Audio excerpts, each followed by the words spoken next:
Welcome to Infant India's Education World. अस्सलामुअलैकुम बच्चों, कैसे हैं आप? उम्मीद करती हूँ खैरियत से होंगे। आज हम पढ़ेंगे माहौल का मुताला। हमारे सबक का नाम है पानी की ज़रूरत।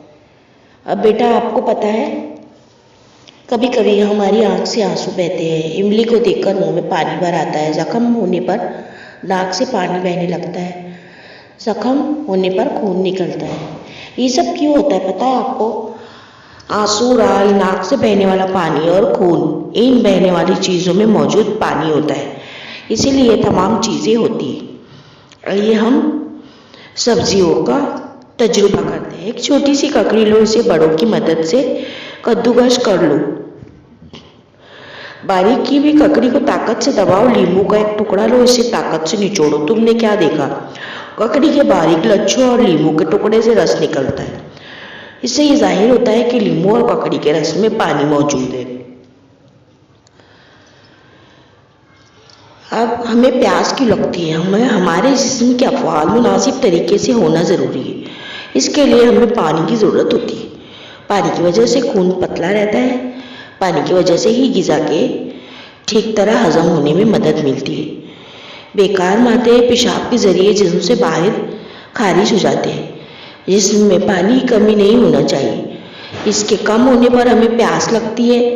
इंसान की तरह ही दूसरे जानवरों को भी पानी की ज़रूरत होती है। अब बेटा, जैसे कि मैंने आपको बताया कि पानी हमारी रोज़मर्रा की ज़िंदगी के लिए निहायत ही ज़रूरी है।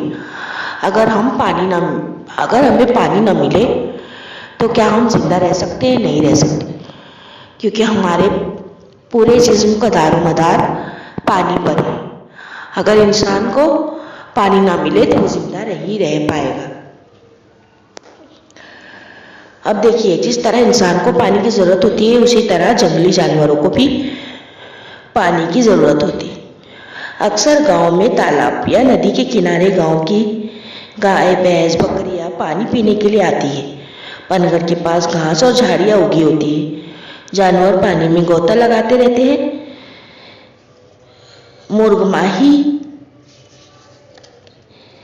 टेढ़ी, बगले जैसे परिंदे भी नजर आते हैं। गांव के लोग पनघट पर कपड़े धोते हैं, घर में इस्तेमाल करने के लिए पानी भरकर लाते हैं। अब बेटा, आपको पता है लोग पालतू जानवरों के लिए पीने के पानी का इंतज़ाम करते हैं। हम जानते हैं कि इन्हें प्यास लगती है।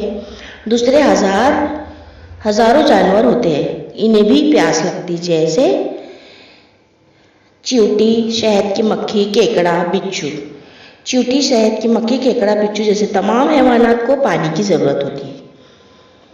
अब देखिए बेटा, जैसे मैंने बताया ऊपर कि हमें पानी की ज़रूरत होती है, तो हम पानी की तरफ जाते हैं और पानी पीकर अपनी प्यास बुझाते हैं। इस तरह अल्लाह ताला ने तमाम जानवर, चरिंद परिंद सबको जब दुनिया में बनाया तो उन्हें भी प्यास लगती है, उन्हें भी ग़िज़ा की ज़रूरत होती है। जंगली जानवरों को देखने के लिए जंगल में मौजूद पनघट के करीब क्यों जाना पड़ता है? जंगली जानवरों को भी पानी की ज़रूरत होती है। प्यास लगने पर वो पनघट के करीब आते हैं, इसलिए उन्हें देखने के लिए लोग पनघट के पास जमा होते हैं। इंसान को पीने के लिए तो पानी दरकार होता है, लेकिन खाना पकाने और साफ सफाई के लिए भी इंसान पानी का इस्तेमाल करता है। इसके अलावा काश्तकारी कारखानों के लिए भी इंसान को पानी की ज़रूरत होती है। हमारी ज़िंदगी में पानी को बहुत अहमियत हासिल है। अब बेटा, मैंने बताया ना आपको कि पानी ना हो तो ज़िंदगी मुहाल है, इसीलिए हर चीज़ के लिए हमें पानी की ज़रूरत होगी। अब यहाँ पर तजुर्बा किया गया है एक पौधे के ऊपर। आइए इसके ऊपर नज़र डालेंगे। ऐसे 2 गमले लो जिसमें एक ही किस्म के पौधे की मसावी नशोनुमा हुई है। इन गमलों को 1 और 2 नंबर दो। इसके बाद 5 दिन रोजाना गमला नंबर 1 के पौधे को पानी दो, गमला नंबर 2 के पौधे को पानी ना दो। तुम्हें क्या नजर आएगा?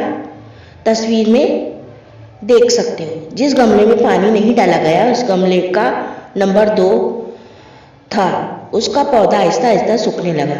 गमला नंबर 1 का पौधा ताज़ा रहा। इससे क्या जाहिर होता है?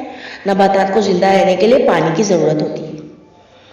नबातात को पानी की ज़रूरत। घर के गमलों में लगे हुए पौधों को हम पानी देते हैं। खेत में उगी फसल को किसान पानी देता है। पानी न मिलने पर क्या पौधे जिंदा रहेंगे? यानी हैवानात की तरह नबातात को पानी की ज़रूरत होती है। अच्छा बच्चों, मैं उम्मीद करती हूँ आपको ये सबक अच्छी तरह समझ में आ गया होगा। अब हम फिर मिलेंगे एक नए वीडियो के साथ। अच्छा बच्चों, अल्लाह हाफिज़। Please subscribe the channel and press the bell icon.